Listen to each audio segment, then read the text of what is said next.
Bienvenue à Info TV Laval. Cette semaine, tout un show pour vous. Oh que oui! Victoria Savoie, notre chroniqueuse, nous parle de l'entraide de Pontvillot. Nous avons par la suite Nicolas Vincent Poirier à la chronique cinéma qui va nous parler du film Vice. Film déjà vécu. Dick Cheney, Donald Rumsfeld, ça vous dit quelque chose? On en parle tout à l'heure. Ainsi que Charles Véraud, nouveau chroniqueur sportif qu'on accueille à Info TV Laval pour Nouvelles sportives de Laval. Par la suite, Jean-Jacques Lapierre nous parle du centre pédiatrique de Laval avec son invité Mylène Dupuis. Et Alex Adou, chronique immobilière, l'achat d'une maison à revenu. N'oubliez pas, dans quelques instants, c'est aussi Bingo TV Laval, 3 500 $ à gagner de votre salon, dont 2 500 $. La carte pleine TVRL.ca. Ma TV Laval, Instagram, Facebook pour plus de détails. Vous êtes prêts? 4, 3, 2, 1.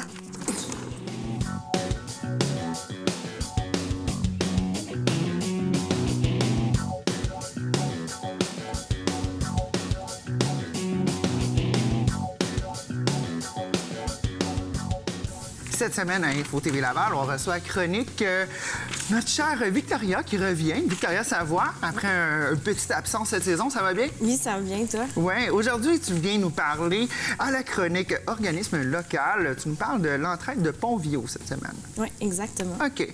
Moi, ce qu'on me dit ici, c'est offrir aux familles lavalloises, aux jeunes parents et aux nouveaux arrivants le soutien nécessaire à leur bon épanouissement, le tout dans un environnement harmonieux. Donc, OK. Il va falloir que tu élabores là-dessus. Oui, on va clarifier l'ensemble. Mais justement, c'est ça mon but aujourd'hui, c'est de vous présenter l'organisme L'Entraide de Pontvillot. Donc, c'est un organisme à but non lucratif communautaire qui a été fondé en 1992 par Claire Lebel, qui est encore à ce jour directrice de la de l'Entraide, du centre. Claire, on vous salue.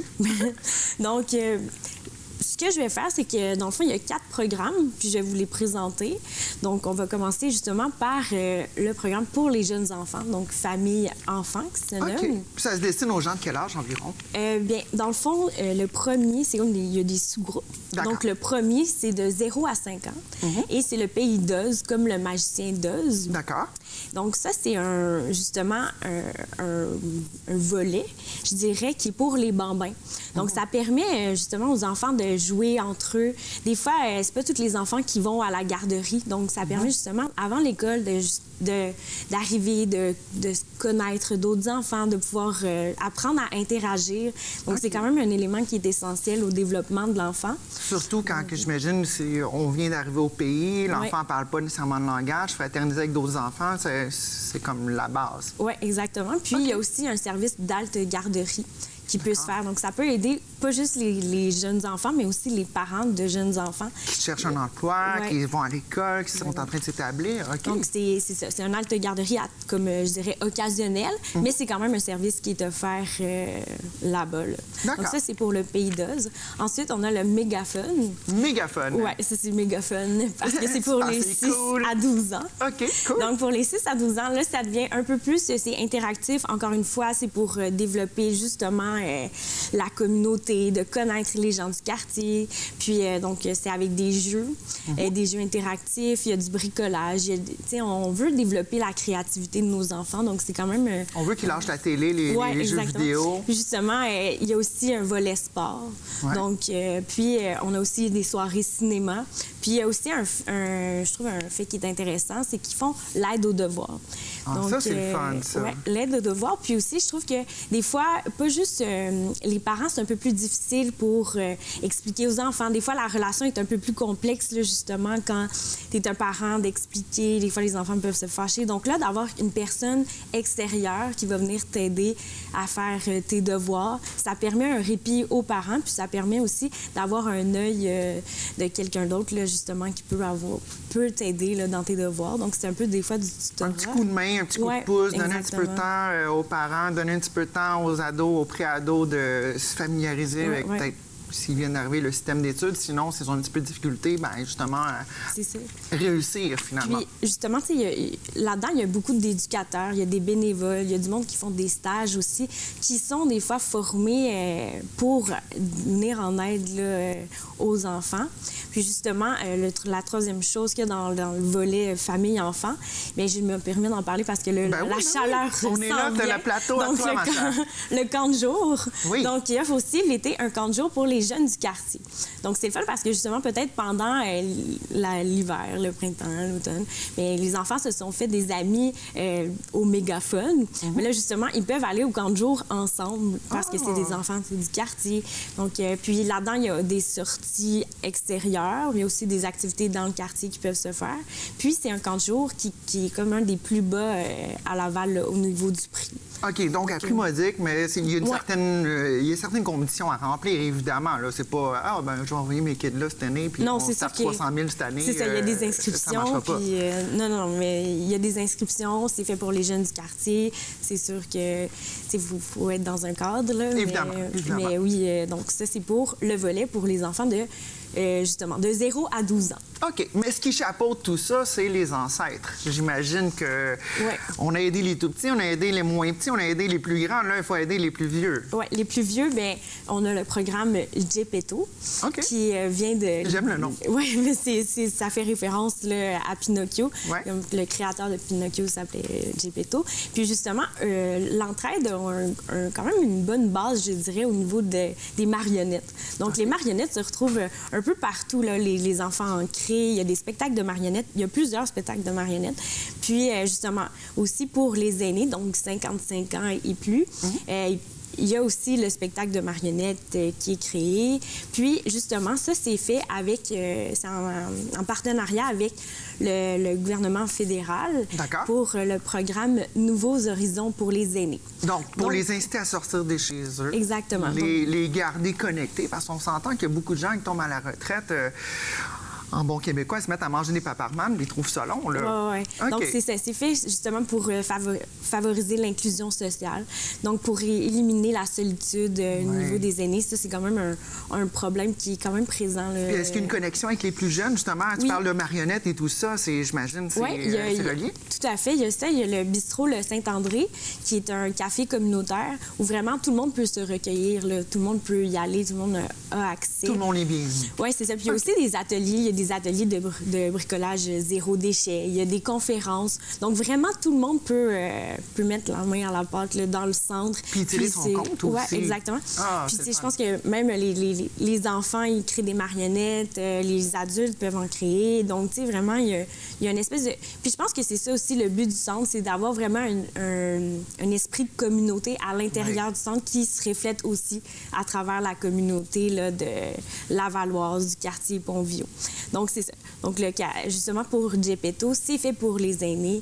C'est fait pour des activités pour qui se sentent ensemble, qui se sentent moins impliqués, encore exactement. quelque chose à donner, à montrer. Puis c'est bien que tu dises impliqués parce que quand on regarde le centre L'Entraide, on voit qu'il y a beaucoup de projets.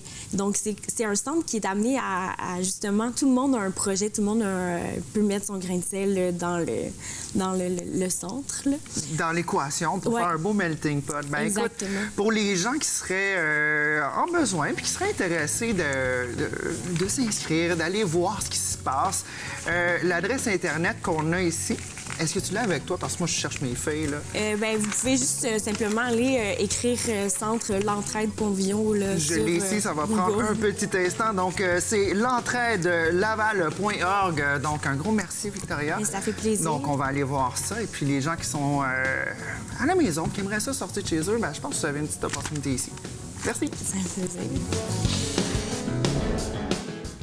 Cette semaine, on a Valérie Ouellette, docteur Valérie Ouellette. Je m'excuse, on parle de dents avec notre copain Pacha qu'on a vu l'année dernière, la saison dernière, et puis qu'on retrouve cette année. Il est tout à fait à son aise en studio. Vraiment, là, le divan, c'est son divan maintenant. C'est son divan, mais écoute, ça me fait plaisir de t'accueillir chez nous. Alors, pourquoi c'est important, une bonne bouche en santé sur un animal? Oui, je voulais vraiment parler cette saison un peu de la dentition chez les animaux parce que c'est un des problèmes qu'on voit le plus souvent. Ça touche environ 80 des animaux âgés d'1 an. Donc, vraiment, là, c'est énorme. Puis, je dirais même les animaux âgés, ils en ont tous des problèmes dentaires. OK, ça vient presque avec l'âge, l'avancement en âge. Bien, surtout si on ne fait pas de prévention, là, ils ont vraiment, vraiment beaucoup de problèmes dentaires, nos animaux de compagnie. Puis, on s'en rend pas toujours compte. Parce qu'ils vont pas nécessairement pleurer à tous les jours, crier à tous les jours. C'est un peu comme nous, si on a des petits élancements dentaires, bien, on peut être un peu plus irritable, on peut essayer de manger avec d'autres dents, mais ça peut passer inaperçu pour le propriétaire. Tant qu'on ne le partage pas sur Facebook, ça va bien. Donc, c'est pour ça que c'est important qu'on en prenne conscience, qu'on regarde les dents de nos animaux.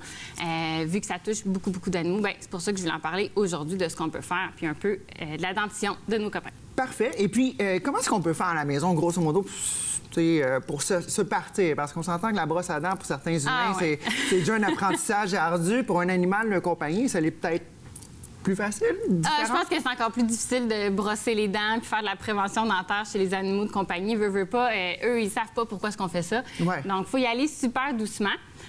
Avant de vous présenter un peu le brossage dentaire, je voulais vous présenter les dents des animaux, comment ça fonctionne, parce que c'est un peu différent comparé à nous, les humains. Donc, j'ai un modèle de chien ici.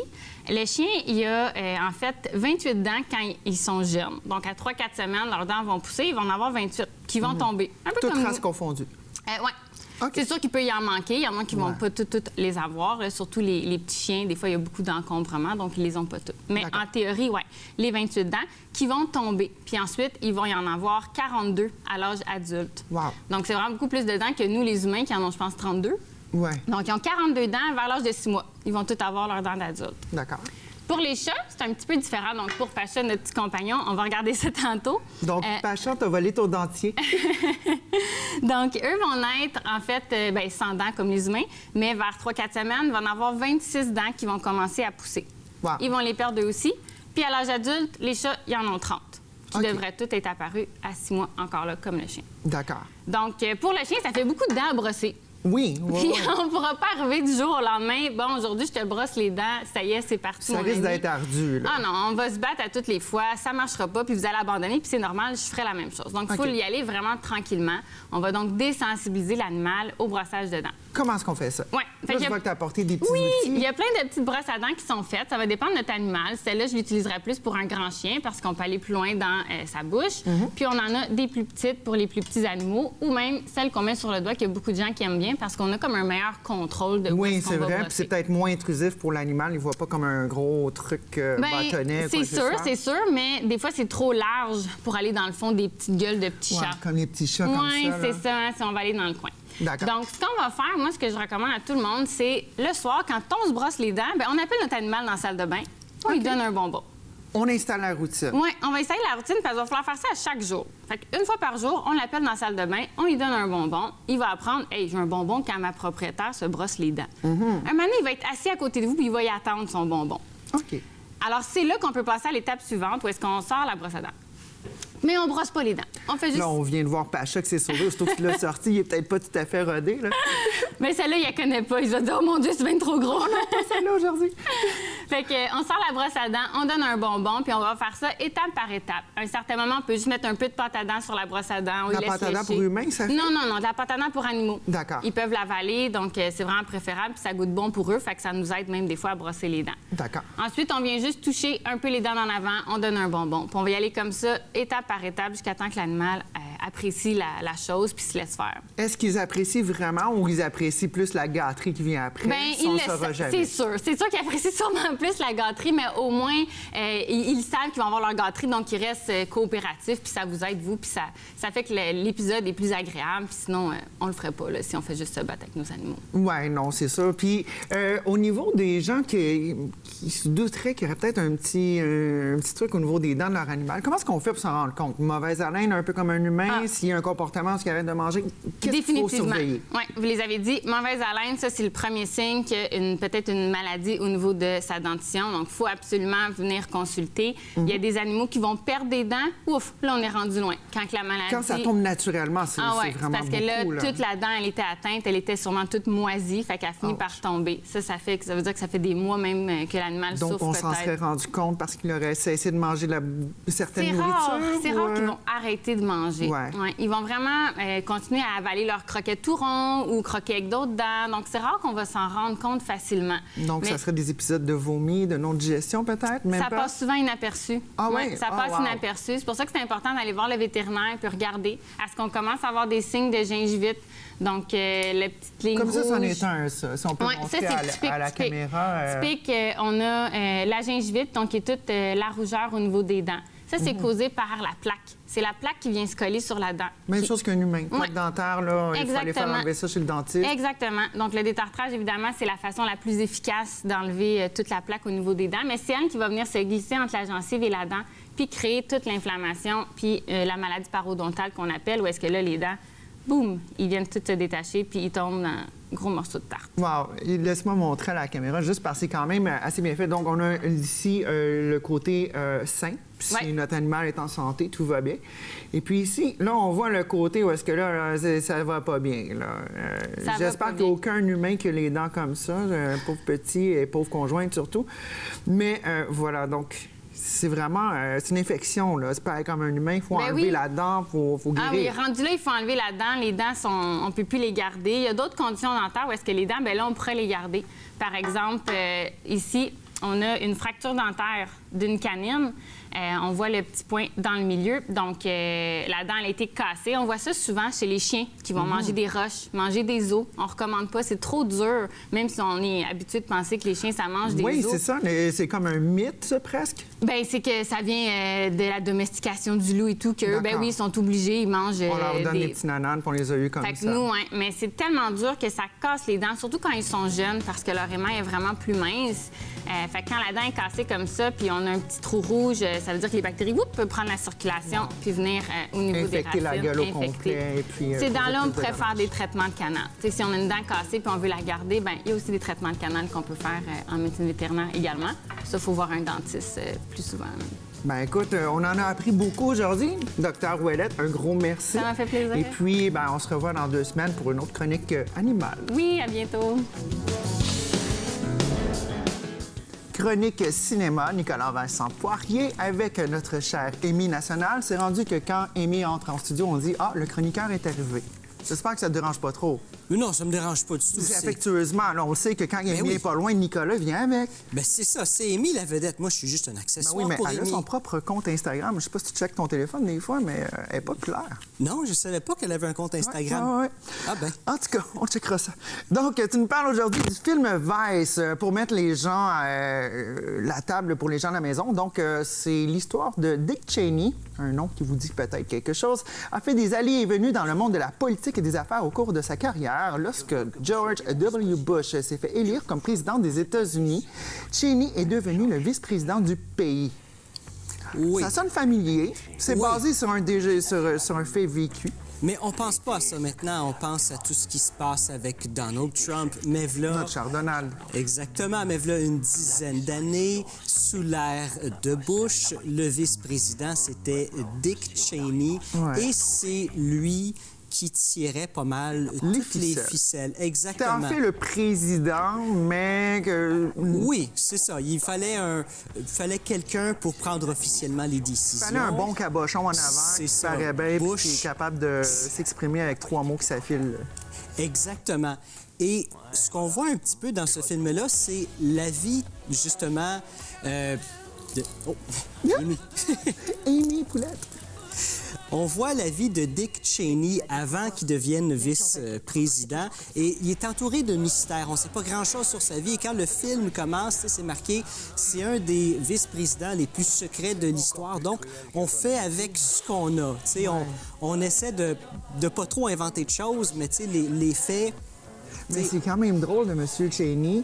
On va quand même donner une marque de respect parce qu'il s'est rendu, là, même si à la fin du film, on va se rendre compte d'une personnalité un petit peu grégaire, mettons. Tout au long du film. Tout au long du film. Et puis, mais ce personnage-là était dans toutes les administrations américaines aux presses depuis les années 70. Il était impliqué de près ou de loin. Donald Rumsfeld depuis les années 60. Exactement. C'est Donald Rumsfeld qui l'a amené, qui l'a un peu guidé à travers ça au début. Après ça, il a aidé Donald Rumsfeld quand ça a été le temps avec Bush. Ouais. Mais sinon, on voit un peu tout ce que Dick Cheney a fait et on voit que c'est quelqu'un de... tu sais, au début, comme il va voir Donald Rumsfeld au début du film, et il lui dit « OK, nous, on croit en quoi? » Lui, il est ouvert à tout. Quand il voit Donald Rumsfeld parler pour la première fois, puis là, on lui dit « OK, tu veux-tu essayer dans les démocrates et les républicains? » Et lui, il dit « OK, ben lui, c'est quoi qui est, lui? Il est républicain. Ah, ben moi, je suis républicain d'abord. Wow. » Tu sais, il est prêt à Change suivre. de barque comme... C'est ça. Il n'y a pas énormément de convictions politiques à ce niveau-là. C'est ses intérêts personnels en premier. On voit qu'il est quand même fidèle à sa famille jusqu'à un certain point, mais... Jusqu'à un certain point. J'en dirai pas trop. Et on comprend vraiment dans ce film-là que George Bush... Tu sais, je prends le film Fahrenheit 9/11, le documentaire de Michael Moore en 2004, où... Bush peut être dépeint d'une certaine façon comme peut-être un peu quelqu'un de diabolique. On voit dans le film W en 2008 et également dans ce film-là que, tu sais, c'est un diabolique. C'est un pantin, tu sais, c'est quelqu'un que... Il y a eu des problèmes et, tu sais, c'est pas lui le mastermind derrière tout ce qu'on peut C'est sûr imaginer. que fils d'un ex-président haut gradé, son père Bush Senior était en fait directeur de la CIA. Beaucoup de mystères autour de cette famille Bush. Mais c'est quand même drôle pour ceux qui ne savent pas, mais George Bush, à l'époque, était dans l'armée. Il a failli se faire évincer de l'armée. C'est un pilote de chasse. Ouais. Il était membre du fameux Skull and Bones, dont à peu près 40 présidents sur les 47 derniers étaient membres. Et il s'est fait sortir du pétrin parce que papa était président. Ça va bien dans ce temps-là. C'est ça. Dick Cheney, au début de sa vie, on voit qu'il y avait un gros problème d'alcool, comme Bush l'a eu pendant tant d'années avant de changer et de se reprendre en main, là. Et ce qui est particulier de ce film-là, c'est que Christian Bale, qui interprète Dick Cheney, veut dire, ils sont tellement... Deux mondes à part. Là, on parle de Batman, de quelques années, là. Et là, tout à coup, il se transforme en Dick Cheney. Il a gagné un Golden Globe, justement, pour son rôle dans ce film-là. Et tu sais, lui, ce qui passe à travers, il a pris une 40aine de livres pour jouer dans ce film-là. Bon, à cette heure, c'est pas tant que ça. Si on le voit, c'est courant pour les acteurs de faire ça. C'est tout un tour de force. Lui, il a perdu. Il a baissé à pas loin de 110 livres pour le film Le Machiniste, le film qu'il a fait avant le premier Batman. Et entre autres, pour avoir un cou large, c'est pas d'une prothèse qu'ils lui ont mis. Là. Il a fait des exercices pour que son cou s'élargisse. Sans le dire, intentionnellement. C'est ça, pour grossir son cou, pour ressembler un peu plus au personnage. Et Christian Bale, sans le savoir, a sauvé la vie du réalisateur. Encore? Qu'est-ce qui s'est passé? Parce que Christian Bale fait énormément de recherches pour ses rôles. Ouais. Et Dick Cheney a eu quelques crises cardiaques dans sa vie. Je pense que c'est 3 crises cardiaques. Il y a même eu une transplantation cardiaque à 72 ans, chose qu'aucun Américain n'a, à moins d'être extrêmement riche. C'est montré dans le film également. Yes. Et dans ses recherches, il a expliqué au réalisateur Adam McKay qu'une crise cardiaque, des fois, ça arrive pas comme on pense. Des fois, pas nécessairement le bras gauche. C'est ça, ça peut être un mal de ventre et une sensation bizarre à une main. D'indigestion. C'est ça. Et à un moment donné, pendant la post-production, Adam McKay, le réalisateur, commence justement à avoir une espèce de mal de ventre assez intense, un mal de main. Là, il a associé ça tout de suite à ce que Christian Bale y avait dit auparavant. Pris une aspirine, il a appelé 911. En effet, c'était la crise cardiaque. C'était la crise cardiaque. En plein tournage. Wow. Exactement. Okay. Et ils ont quand ils ont filmé son cœur, je ne sais pas comment appeler ça, là, ils ont pris des images de son cœur quand il est arrivé à l'hôpital. Eh bien, ces images-là... c'est ça, mais tu sais, et ces images-là se sont ramassées dans le film. C'est sa façon, Adam McKay, de dire, regarde, j'ai un petit caméo dans mon film, voilà. C'est mon cœur qui est là. C'est un gars de cœur, voilà, un passionné. Et puis, rapidement, il nous reste une minute. Steve Carell, qui joue le Donald Rumsfeld, qui était le fameux monsieur de l'armée, tout le temps souriant, qui avait un bon grand-papa. Secrétaire à la Défense, et voilà. Steve Carell, pour ceux qui ne se rappellent pas, 40-Year-Old Virgin, c'est un comique, ce gars-là, qui joue quelque chose de... excellent. Mais le film est drôle. Ça devrait pas être une comédie. Adam McKay a commencé avec SNL, il a réalisé plein de films avec Will Ferrell, Anchorman, entre autres. Ouais. Et là, tout à coup, il a commencé à faire des drames de Big Short il y a 2 ans, qui a gagné beaucoup de prix avec Steve Carell et justement Christian Bale aussi. C'est là que Steve avait commencé à sortir de son rôle de comique, je te dirais. C'est ça. Little Miss Sunshine aussi en 2006. Mais tu sais, on le connaît beaucoup plus comme quelqu'un quelqu'un qui fait de l'humour, Ouais. mais il est excellent dans son rôle. Donald Rumsfeld, c'est tout un personnage. Ouais. On comprend qu'il est vulgaire, qu'il serait maintenant politiquement incorrect à tellement de niveaux. Écoute. Mais dans les années 60, Ça passait. ça me semblait bien marcher. Écoute, avec la guerre froide, on peut tout faire passer. Donc, un gros merci, Nicolas Vincent Poirier. Le film Vice. Donc, allez voir ça, puis informez-vous.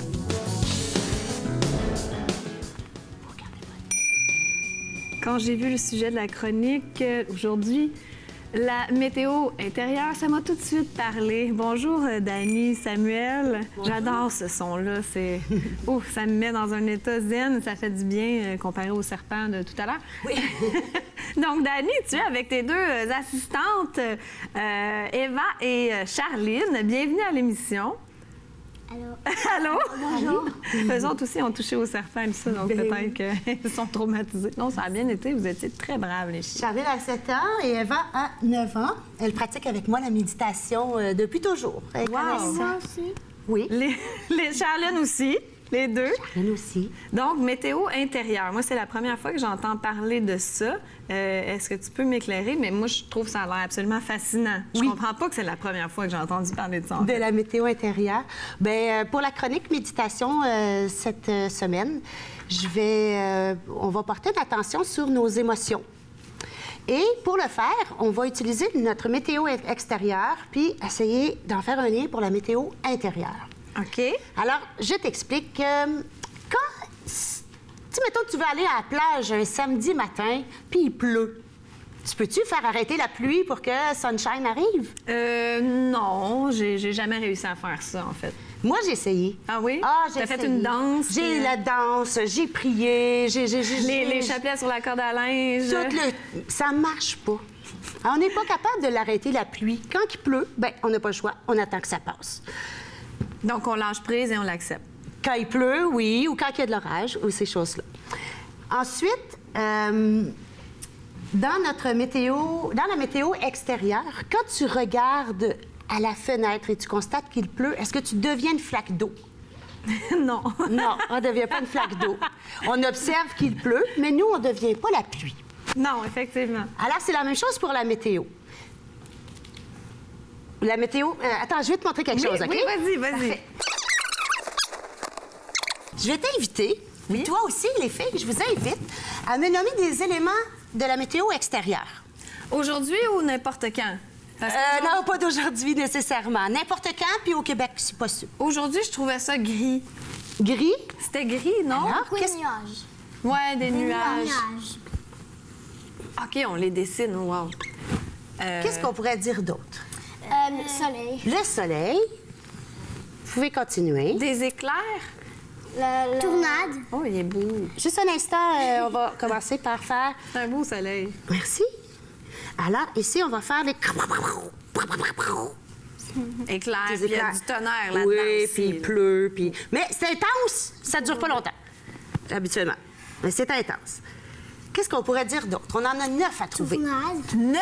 Oh, wow, Une les tornade. filles, une chance, vous êtes là! Oh my God, je serais désespérée. Une tornade, oui. Ouais, puis j'ai même changé de crayon. Qu'est-ce qu'on peut dessiner d'autre? Arc-en-ciel. Un arc-en-ciel. Ben oui, c'est ça, je pensais moi aussi en même temps. Alors, on a notre Merci, Eva. arc-en-ciel. On pourrait dire qu'il y a de la pluie. Oui. Qu'est-ce que vous en pensez? Ouais. Soleil, nuages, pluie. Ah, ici. Soleil, nuage. Ouais. Les nuages avec le soleil. OK, Il oui. est moins beau parce que je me dépêche un petit peu. On voit que vous êtes des professionnels, les filles. Et là, qu'est-ce qu'on pourrait aussi rajouter? 1, 2, 3, 4, 5, 6, 7. Et il me manque 2. On aurait le vent. Oui, vraiment. Le vent. qui J'avais souffle. pensé à ouragan, mais c'est comme un petit peu difficile à À dessiner, c'est totalement raison. On dirait un extraterrestre. Oui, j'avoue, je vais y mettre un petit peu de nuages autour. Ça va l'aider. Alors, on a le vent. Et on aurait... Est-ce qu'on met de la neige? Ah, mais neige, oui! quand il Comment ça, on n'a neige. pas pensé à la neige? Il y a plein de neige dehors. Et voilà. Sûrement qu'on n'aime pas la neige. Ben, ça dépend. C'est beau. Des fois, la neige, ça peut faire tellement de bien. Bon, peut-être pas 40 cm, mais tu sais, quelques flocons, c'est Tout doux, magnifique. dans la forêt, quand tu es au chalet. Avec Alors, la métaphore avec nos sentiments. nos sentiments. Si on prenait quelques instants pour essayer de jumeler des sentiments avec les éléments météo, qu'est-ce qu'on pourrait trouver? Bien, le soleil, ça serait la joie, le bonheur. Je sais pas. Charline, qu'est-ce que tu dirais du soleil, toi? Puis toi, Eva? Énergie, comme l'énergie solaire. De l'énergie comme de l'énergie solaire. Qu'est-ce que t'en penses? Je suis bien C'est d'accord. Oui, c'est très bon. Puis ici, la pluie. Oh, je veux pas dire la tristesse. Mais c'est un sentiment qu'on peut C'est un éprouver. sentiment. Oui, on a le droit d'être triste des Oui. fois. Est-ce que tu penses qu'on a le droit d'éprouver chacun des... Est-ce qu'on a le droit d'éprouver toutes les émotions? Ben oui. Ben, on a le droit, si on l'éprouve, on l'éprouve. Ouais, Moi, je voilà. veux dire, laissons, On l'accepte. laissons vivre l'émotion. Acceptons, oui, c'est ça. Exactement. Et c'est ça, l'idée ici de faire un tableau avec la météo intérieure et extérieure. C'est Le que... stress. Le stress. Ah, le vent. C'est que ça va nous permettre de mieux se comprendre à l'intérieur comment on se sent. Calme. Il y a comme une bonne réponse. Hein? Eva? Toutes sortes d'émotions, tout plein d'émotions. Un tsunami d'émotions. Oui, c'est tellement Le ça. chaos. Chaos. La neige, ça serait quoi? Ça, on avait dit peut-être la solitude. Oui, solitude. Puis ici? Et joie, bonheur et être heureux. Ah, OK, c'est là qu'il va jouer à bonheur. Donc, Alors, ça, là, ben, on les vit tous à l'intérieur de nous, ces éléments météo-là. Moi, j'ai ça, là. Donc, quand, mettons, tu constates que c'est lui qu'on aime, comment tu te sens, toi? Présente-toi, J'ai de puis toi? l'énergie. Moi, moi, je suis un mix de l'arc-en-ciel et du soleil. Là. Oui, comme ça.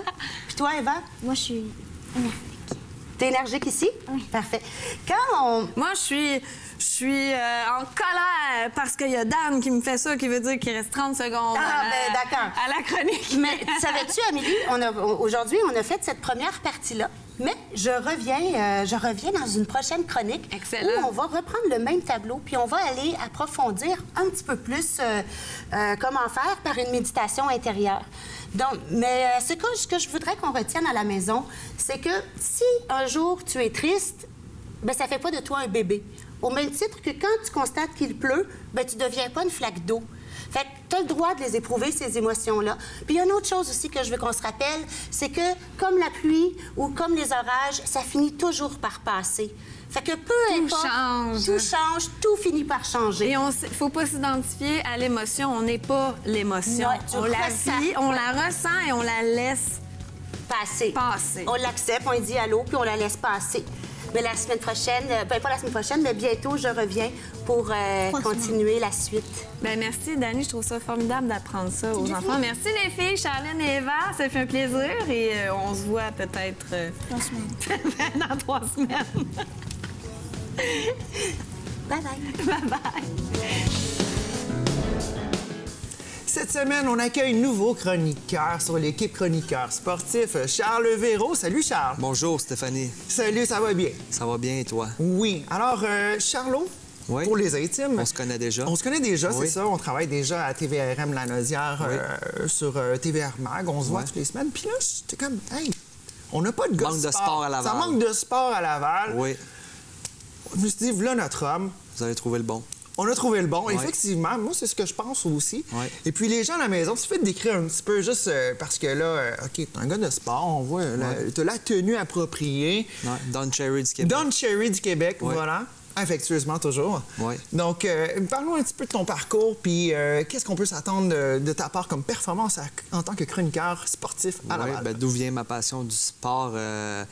J'ai toujours été un gars de sport depuis que je suis jeune. Mes parents m'ont inscrit, comme plusieurs jeunes, là, à des sports et j'ai choisi le soccer. Et j'ai joué quand même assez haut, là, 3 équipes du Québec et tout. Wow! Et... Donc, t'as compétitionné, Ouais, t'étais sur le terrain. j'étais sur le terrain. J'ai joué avec des gars comme Samuel Piette qui sont présentement pour l'Impact de Montréal. stars. Fait que, tu sais, j'avais comme but de jouer professionnel, mais on s'entend que c'est quand même assez difficile de se rendre à ce Comme être niveau-là. rockstar. Il y a beaucoup d'appelés, très peu d'élus. C'est ça, mais on essaye, hein, puis j'ai Ben oui. adoré ma carrière sportive et J'ai fait un petit peu plusieurs métiers, mais j'avais jamais trouvé comme le bon métier. Alors, j'ai décidé de retourner à l'école en communication, l'école Promédia à Montréal, une école qui axe sur la pratique. Oui, communication, télévision, médias, radio et Ouais. tout, mais j'ai vraiment accroché sur la télévision pour partager, parce que j'écoute à chaque jour des émissions de sport, puis tu sais, je voyais Ben, que... écoute, t'es un mordu, là, tu fais pas semblant, là. j'écoute pas, c'est ça, j'écoute pas les nouvelles, j'écoute les nouvelles sportives, tu sais. Voilà. Les autres, c'est juste des mauvaises nouvelles. tu m'as Non, capté. c'est bon, mais pour moi, c'est mieux Sport 30. Alors, c'est pour ça que j'ai décidé dans cette branche. Et comme je disais, j'adore les sports. À Laval, on a c'est plus grand que, mettons, d'autres petites villes en banlieue. Alors, je vais avoir la possibilité de couvrir plusieurs événements. La population qui est grande à Laval. Ben oui, puis du monde qui bouge à Laval, on en a Ouais, beaucoup. On a vous des avez- super belles équipes. On a Vous avez évidemment le Rocket à Laval, là, le club école du Canadien de fierté. Donc, qui a récemment déménagé à Laval, une belle, la Place Belle, qui est une des... Qui est magnifique. qui est la plus belle amphithéâtre de la Ligue américaine, Vraiment. là, je crois. Ah oui, hein? Alors, ça va me donner l'opportunité de tout vous dire ces belles choses-là chaque 2 semaines avec vous sur votre plateau. Ça va être vraiment le fun. ben parfait. Donc, on va te transmettre la passe média d'accès passe de média. TV Laval à Place Oui. Belle que j'avais l'année passée, mais ça a l'air que Ah c'est oui? pas moi qui fais sport. As-tu aimé la Place Belle? J'ai beaucoup aimé la C'est une Place belle Belle. place, C'est un hein? bel endroit. J'ai aimé l'expérience. C'est vraiment comme se sentir au Centre Bell. J'ai vraiment Ah senti un peu la même effervescence. C'était le match d'ouverture. C'est le la petit première Centre fois. Bell à Laval, C'est le là. petit Centre Bell Ouais. pour nos petits Canadiens en formation. tu sais. Oui. Nos futures vedettes, Nos comme qu'ils futurs disent. ouais. stars du hockey. Écoute, Ouais. cette semaine, tu rentres à fond de train. T'as des... Je rentre avec un sport extrême. Un sport extrême, Ouais. Red Bull Crash Ice. Pour ceux Ouais. qui ne savent pas, tu peux nous décrire un petit peu qu'est-ce que c'est que ce type de compétition? Kéliane Lapointe, là, premièrement, c'est une jeune Lavalloise. Et peut-être plusieurs personnes ont vu. Ça se passe à Québec. Ici, le Red Bull Crash Ice, quand il débarque à Québec, il se fait dans la vieille capitale. Ouais. Et c'est un sport extrême. Là, ils mettent des rampes. C'est Des des rampes, sauts on descend en extrêmes. Tu glace. descends en patin, juste en Ouais. patin. Tu es habillé en hockey avec une grille. C'est vous descendez 5 à la fois. C'est Compétition de vitesse, on peut de se vitesse, il y plaquer. a du plaquage. C'est quand même assez extrême et violent. C'est pas fait pour madame et monsieur tout le monde. Non, je dirais que non. Alors, Kéliane a quand même du culot d'avoir essayé. Elle a fait une première saison. Elle était dans la catégorie junior mix. D'accord. Alors, c'est une catégorie pour comme explorer. Là. Ouais. C'est pas compétitif, c'est juste pour explorer. Elle a fait 2 compétitions cette année. Finlande, Boston. Et ça s'est avéré un succès. Quand même, elle a fini 40e global sur 160 participants. Première arrivée sur le circuit, 2 compétitions. Elle 2 est déjà classée compétitions. dans les 40. Ouais, c'est ça. Fait que, tu sais, elle n'a pas fini à bout de train dernier. Good job, girl. Hein? Good job, pareil, là. C'est une belle exploit. Juste de descendre puis de se rendre à. Juste de se pointer en haut. Puis Pas de se casser en bas, là. De ne pas être pété un morceau à la fin, c'est un parce exploit. qu'on voit là. des chutes assez violentes hein, dans ce sport. Red Bull qui donne tout le temps des sports. C'est le fun d'assister à C'est ces de l'adrénaline compétitions-là. pure à chaque fois que Red Bull Et on a- commandite un truc. Là, Ouais, et on a une petite Lavalloise qui a eu le culot d'aller faire 2 compétitions. Lui souhaite la bonne chance pour Ben, la Kéliane, saison prochaine. Hein. keep Elle était it la up. seule fille. Oui. Seule fille dans la La seule fille, catégorie pour vrai? junior mix. Junior mix, c'est ça, ça le dit mix. Ouais. Il peut y avoir femmes et hommes, mais Ouais. elle était la seule. Il n'y a pas beaucoup de femmes qui se présentent. Puis quand ils compétitionnent, c'est contre des gars aussi. Contre des gars, c'est ça, c'est mix. Wow. Fait que si moi, demain, je décide d'aller compétitionner dans Red Bull Crash Ice, il faut que tu passes par le mix Wow. junior pour te démarquer. Alors, tu peux compétitionner avec des filles, mais elle était la seule fille. Alors, toutes ses courses étaient contre des hommes. Alors, Félicitations, Kéliane. Keep it up, comme on dit félicitations. en bon Fait que franglais. l'an prochain, elle va essayer, elle va dévoiler, elle va descendre les pistes et espérer de meilleurs résultats. Et peut-être c'est une vedette à en venir. Ça, c'est sûr. Ça, c'est sûr. À Laval, Bull, on a hein? plein de vedettes. C'est pas Plein de compliqué. vedettes. Une ville remplie de vedettes. Et voilà. Oui. Deuxième sujet, parce qu'il nous reste 2 minutes, ça 2 passe minutes, vite. oui. Ben, pour 2 minutes, là, on sait les prochains Jeux du Québec. Là, ils viennent de terminer, là, les Ouais, Jeux à Québec. À ouais. Québec, ça vient de se On a terminer. justement Audrey Gagnon qui était sur Audrey le plan, Gagnon, ouais. et oui, là, et on pense déjà aux prochains. Et ils sont où les prochains? À Laval. À Laval en 2020, les Jeux d'été, oui.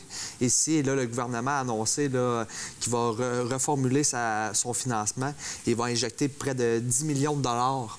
De sous-neuf. Oui, de sous-neuf à chaque, là, comme les prochains, c'est à Laval, à chaque Jeu du Québec, les prochains. Fait qu'ils vont avoir un refinancement, excusez-moi, de 10 millions pour soit remodeler des infrastructures, Retravailler, en faire ça d'autres. Alors, la Ville de Laval va pouvoir avoir 10 millions millions à dépenser de plus, mais on sait que Laval est quand même bien installé. Ouais. Et les Jeux du Québec, là, on s'entend que c'est la compétition. Tu sais, pour les jeunes, quand tu es un jeune qui fait du sport, ton but, c'est aller aux Jeux du Québec. Alors, je trouve ça bien du gouvernement d'investir dans les jeunes. Puis, les jeunes qui font du sport, il faut les encourager. Oui.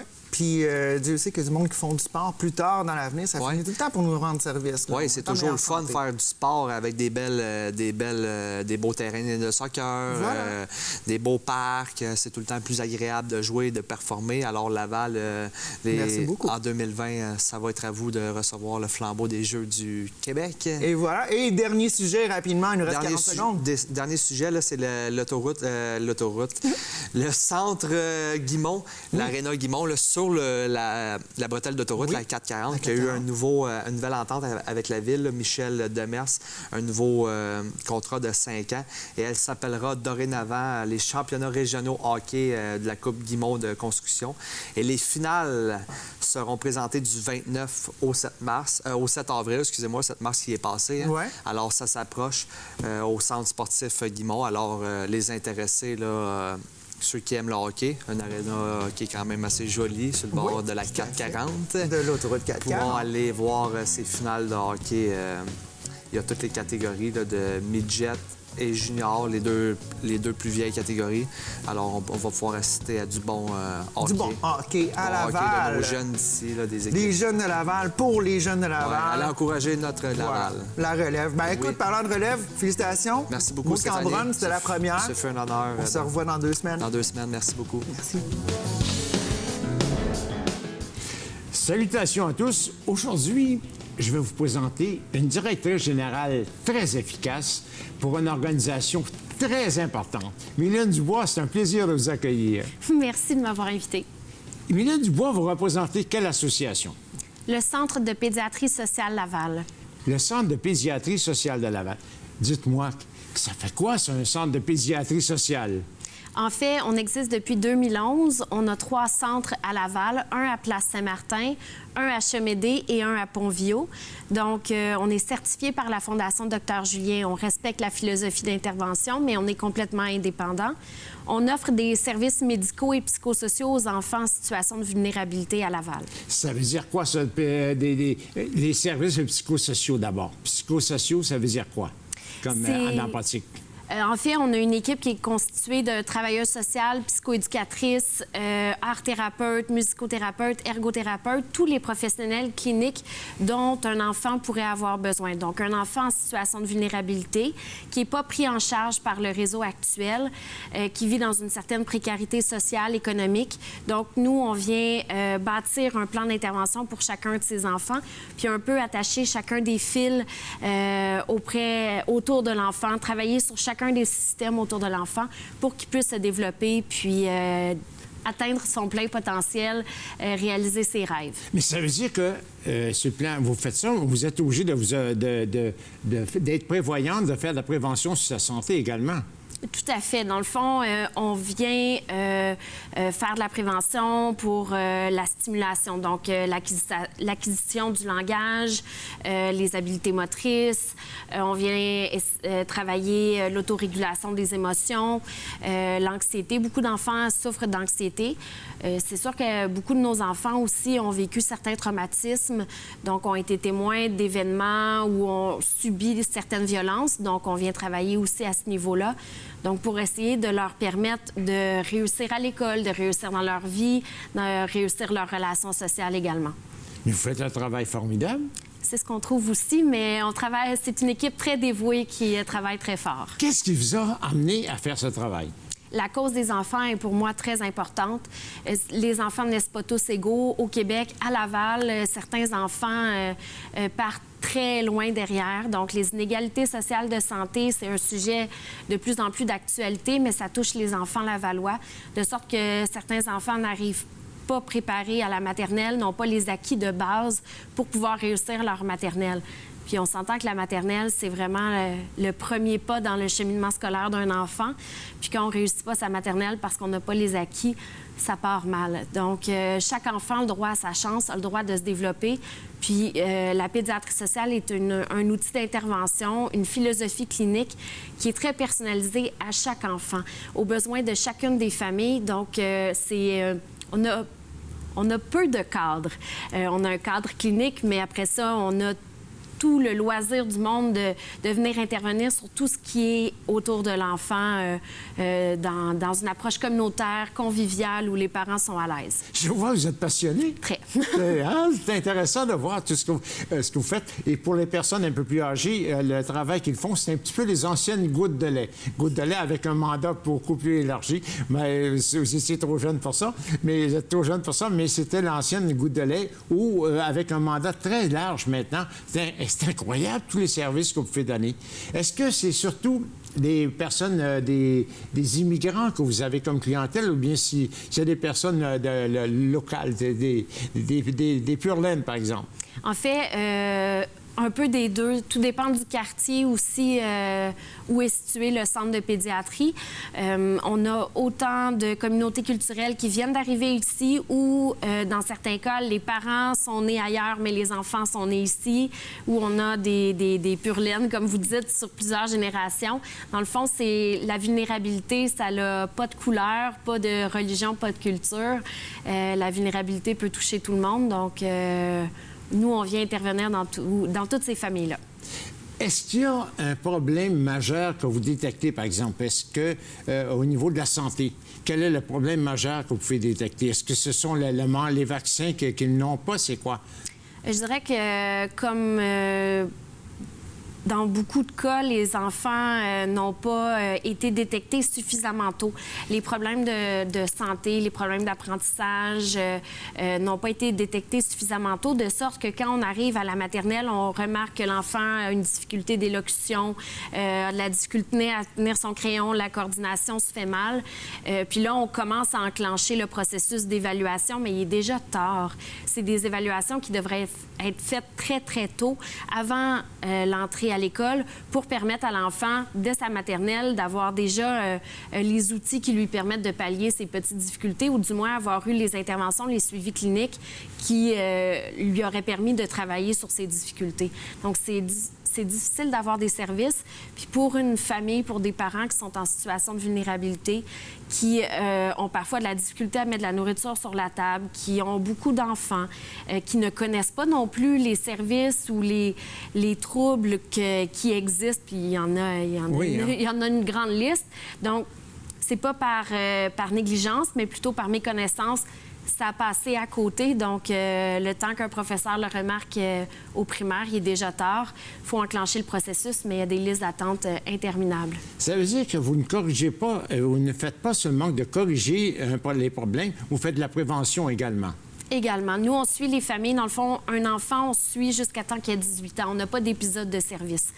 Quand on prend une famille en charge, il faut que les parents soient d'accord, soient collaborateurs, soient confiants aussi, soient participants.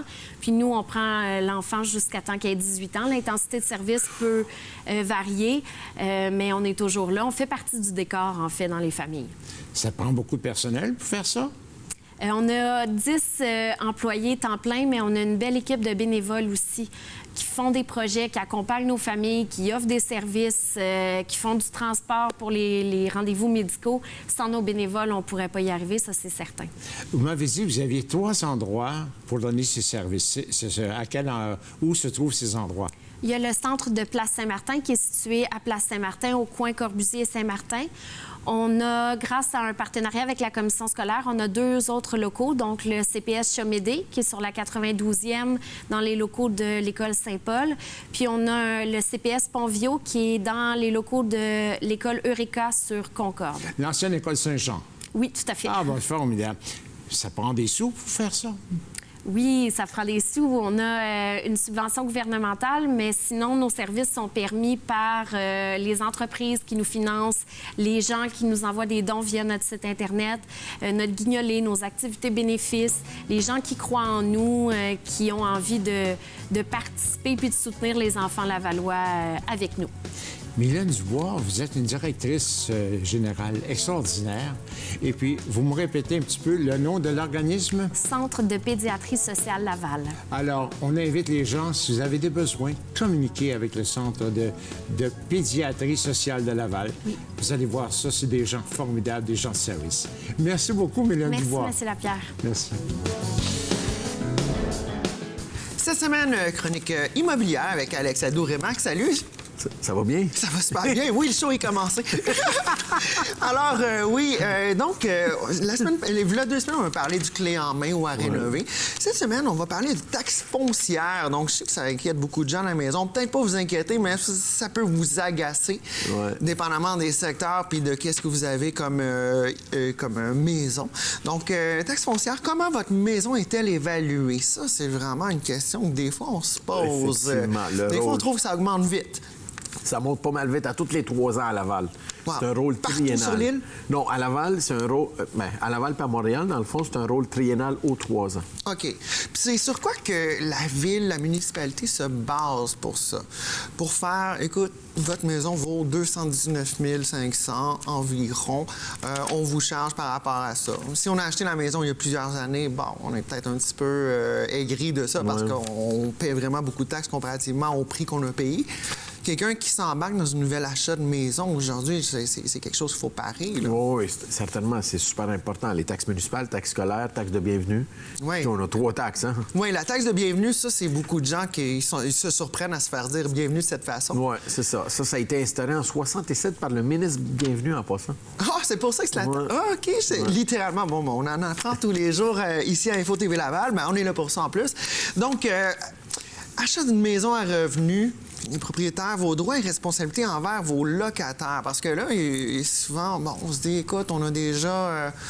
on se dit, on veut planifier pour l'avenir. Les maisons coûtent de plus en plus cher. L'immobilier, c'est un marché qui est quand même toujours en croissance. Là. On aurait une maison à revenus, une opportunité pour une maison à revenus. C'est quoi qu'il faut vérifier avant, avec les locataires qui sont déjà là, et avant de s'embarquer dans quoi que ce soit? Important.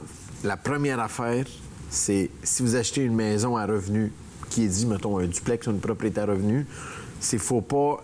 comment je peux vous expliquer ça rapidement? Faut pas paniquer quand le locataire vous appelle. OK. On a du temps. Explique-nous ça. Si, je vous donne un exemple. Le locataire, il vous appelle pendant la nuit puis il dit que ça coule. Ben oui, il faut aller le voir, mais il ne faut pas non plus faire un drame avec ça. Il ne faut pas paniquer. Il faut être capable de bien gérer les locataires. Il faut avoir une gestion du stress un petit peu au-dessus de la moyenne. C'est bien ça. C'est super bien dit. Parce que si vous êtes le genre de personne qui stresse à n'importe quoi, puis que le locataire vous appelle puis qu'il commence à paniquer, ben vous allez paniquer avec. C'est un petit peu comme jouer à la bourse, puis aussitôt qu'il y a un mouvement de panique, on retire tout, on cristallise sa perte. Ben, il ne faut pas faire ça, justement. Parce que vous le savez, comme pour en revenir à votre exemple, la bourse, ça monte, ça descend. Fait que pas parce que ça baisse que vous allez vendre tout de suite. Il faut attendre. Non. C'est ça, la même affaire avec le locataire. Pas parce qu'il vous appelle, il est en panique que c'est la fin du monde. Il faut prendre le temps de relaxer, respirer, puis il faut avoir une bonne gestion des locataires. D'accord. Et puis, tu sais, on vit dans un monde d'information. On Google le nom des gens, on retrouve des trucs, des Facebook, des Instagram. Nouveau locataire, collecte de renseignements personnels, signature du bail, augmentation du loyer, reprise de possession, dépôt de garantie, etc. Il y a beaucoup de choses à vérifier. Effectivement. Régie du logement. Donc, nécessairement, quand on est propriétaire, c'est pas nécessairement notre ami, mais c'est vraiment un guideline à respecter. Donc, il faut absolument respecter ça. Qu'est-ce qu'on peut faire ou pas faire en tant que propriétaire d'un revenu locatif, d'une maison?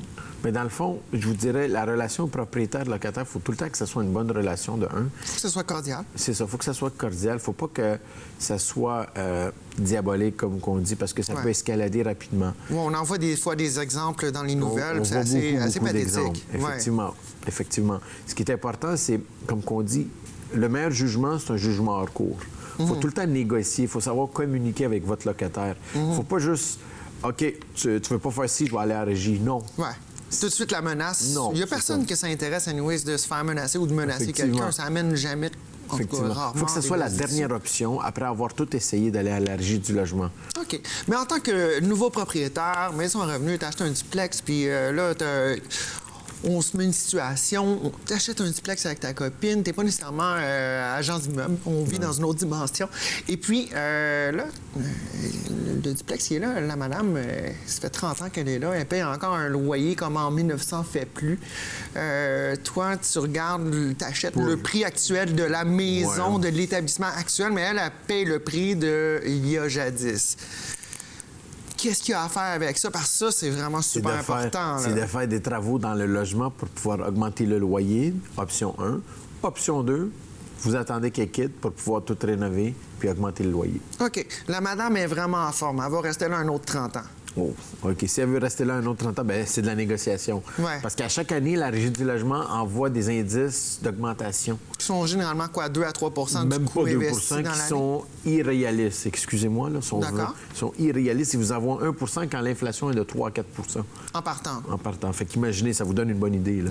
Fait que je vous dirais, c'est de négocier avec votre locataire, c'est de s'asseoir avec puis de dire, regarde, moi, j'ai acheté plus élevé que l'ancien propriétaire, mes paiements sont plus élevés.